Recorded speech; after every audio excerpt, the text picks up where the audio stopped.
Media has gone hard on Ukraine Gate, but not a big fan of the investigations into Elizabeth Warren's authenticity. The latest Twitter Rorschach test, Ellen DeGeneres' defense of being nice to former President George W. Bush, and also did CNN color correct Bernie Sanders to look more red?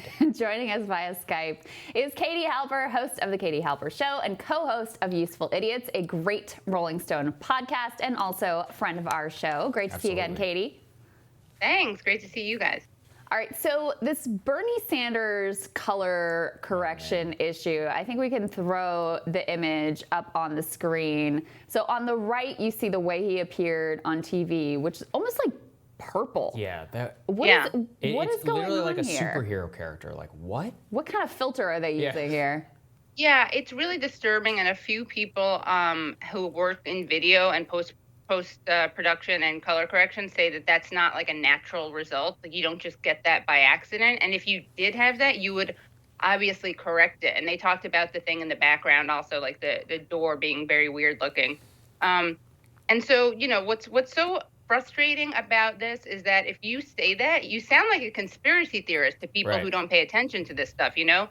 But I don't know how many examples, and this is why I try to write about this from time to time, but I honestly can't keep up because the bias against Bernie is so, it's so like pervasive.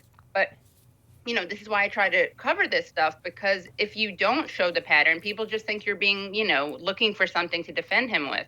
Mm-hmm. But it's pretty undeniable. Yeah. Yeah. I mean, the thing is, Katie, is that even if it wasn't intentional, we have no evidence that it was or whatever, is that you know that if this ever happened to anybody else, that they would correct it. Right? Like, they would be mortified. They'd be like, oh my God, I'm so sorry. They would issue like an apology to the Clinton campaign. Look purple, it'd be a problem. Right. And there would be accusations of so many things. I mean, there'd be accusations of sexism, obviously, which don't apply. Okay, fine. But, I mean, you could do I'm trying to revive the anti-Semitism claim, which Sanders never uses. I mean, I jest. In this case, I don't think it's that. But, of course, there's ageism, and there's just general bias, and it would be an outrage. And it's funny because this is the type of stuff that right-wing news does with Hillary Clinton, and the people who were upset about that should be upset about this. You don't have to support Sanders to not want the media to be totally biased. And again, maybe it wasn't intentional in the beginning, but they would have corrected it if they wanted to. And it stands out to everyone. And then really they would have issued an apology. Yeah, I mean, and then there was this other one. Sorry. Yeah, go ahead. What was the other one? Oh, there was another one that Ellie Valley tweeted about, who's this brilliant political cartoonist whom Meghan McCain calls an anti-Semite. He's Jewish. She's not. He tweeted this image that CNN put out of Sanders, and it looked like he had these like lesions on his face. And again, that I do some video editing, and you can just tell that the contrast on that was so high. Like, you just don't have that naturally.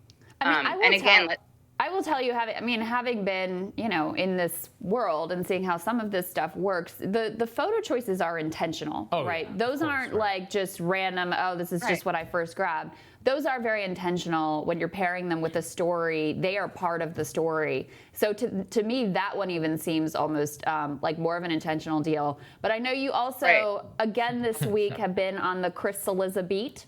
Oh my gosh. God bless you. God bless you for doing it. I was going to talk. Yeah. We could probably just do a weekly segment with you on like whatever Cillizza did this week. Know. And it would be great. But so he had a take. George Will's intern.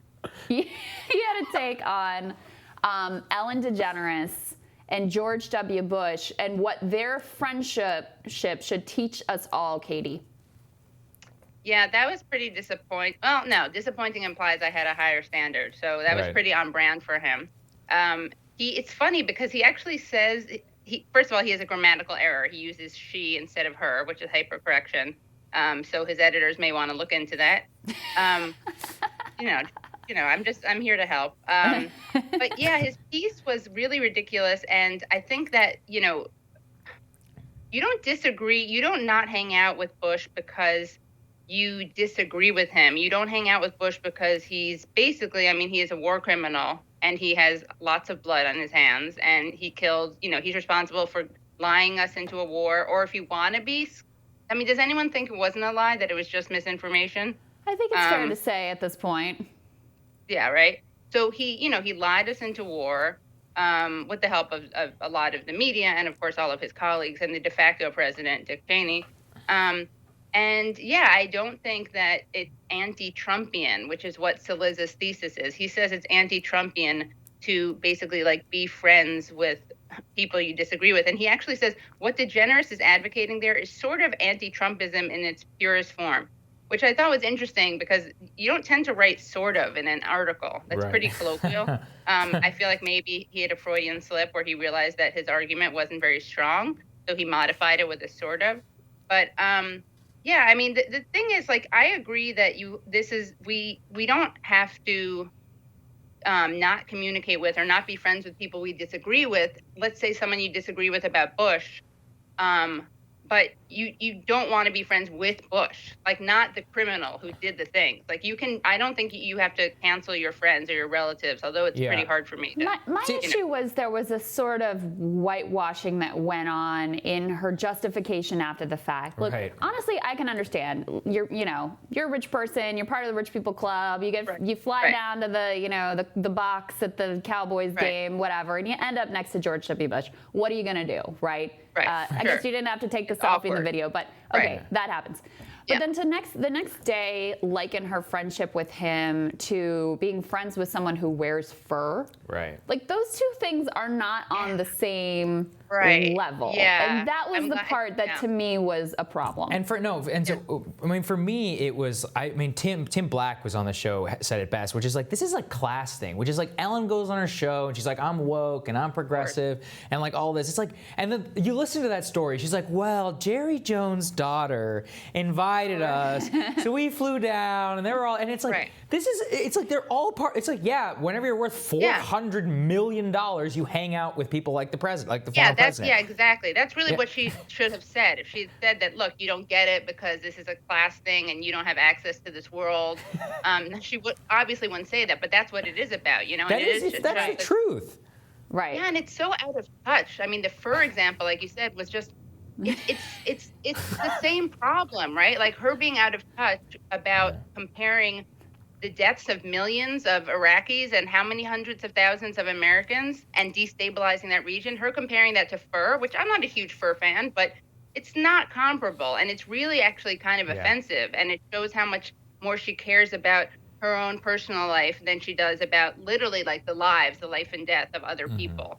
Yeah, and the final thing, Katie, I wanted to talk to you about was, I talked about this a little bit earlier, but the New York Times has this new piece, an analysis piece that says that Elizabeth Warren rises, that any credit to any attempt to discredit her is just like sexism that was used against Hillary Clinton if you point out her authenticity problems. I mean, I think there's quite a bit of very legitimate reasons to point out some authenticity problems there. What do you think?